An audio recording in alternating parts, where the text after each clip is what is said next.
Учора бацька, а сёння сын, а можа і падвойнае свята ў адзін дзень. Дні народзінаў адзначаюць кіраўнік краіны ды ягоны малодшы сын Коля. Лукашенко дату нараджэння перасунуў, каб супала з сынавай. І хаця нарадзіўся учора, святкуе сёння. Бацькоўская любоў не мае межаў. Ольга Старасціна. 10 гадоў таму беларусы ўпершыню пабачылі маленькага Колю. Сказаўшы толькі адно слова, малодшы Лукашенко публічна заявіў аб сваім існаванні. З таго часу пазашлюбнага сына кіраўніка краіны не толькі не хавалі ад грамадскасці, а наадварот, Коля браў удзел бадай ва ўсіх значных беларускіх імпрэзах. Ды і ў прэзідэнцкіх замежных ваяжах. Сложно сказать, какая самая запоминающаяся была поездка. Не дзіўна, замежных візітаў было столькі, ды такіх, што сапраўды цяжка выбраць, які быў найлепшы. Сустрэча з папам рымскім, прыём у амерыканскага прэзідэнта ці банкет у кіраўніка Кітаю. Узняць бакалы ў Лукашенка ёсць нагода і сёння. Тату споўнілася 63, а сыну 13 гадоў. Што ў такі дзень можна падарыць залатому хлопчыку? Може бути, уже ўзрост підійшов і варто атрымаць танк, наприклад. Наверное, тата подарит новую резиденцию. Я не знаю, что ему батька подарить. Уладу может.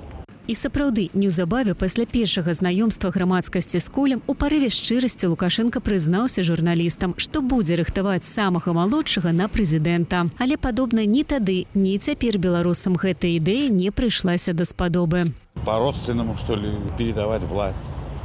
Я считаю, так не должно быть. Мне не падабаецца ўлада яго бацькі, ну і ён, я лічу, будзе такім жа. Рыхтуюсь і ставлюсь до гэтага негатыўна, так как, мабыць, не хочу, чтобы у моей краіне кіравала монархия. Хочется уже какого-то новенького, свеженького, но пусть идет куда-нибудь, он же военным хочет. Вот, но я думаю, что весь народ как бы второго не хочет президента. Зняпраўдзіць асцярохі паспрабаваў нават Коля. А хотел бы ты стать преемником президента Беларуси? Многие люди спрашивают у меня этот вопрос. Я, честно, не очень бы мне хотелось стать президентом. Але, імаверна, сям'і Лукашэнкі хацелася б змяніць стаўленне беларусаў да наймалодшага нашчадка. А таму апошні год у дзяржаўных медыях Коля перастаў быць татавым сынам, а стаў незалежнаю медыйную персонай. У яго бяруць інтэрв'ю. Ён клапоціцца пра пенсіянераў. Вам привезли молоко, творог.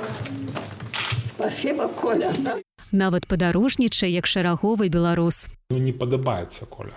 Вось, магчыма, што вось гэтая кампанія, якая вядзецца, яна мае такую вот мэту, каб згладзіць вось гэта як бы непадабанне, каб нейкую сімпатыю заваяваць. Нават сам Лукашенко, калі ён кажа, што вось яго непапулярныя рашэнні Коля крытыкуе, вось за гэтым, мне падаецца, хаваецца менавіта такая вот спроба, каб Коля спадабаўся, каб вот беларусы, таксама як Александр Григорович, полюбілі Колю. Але навошта дабівацца народнай любові, калі няма далёкасяжных прэзідэнцкіх планаў? Ольга Старасціна, Белсат.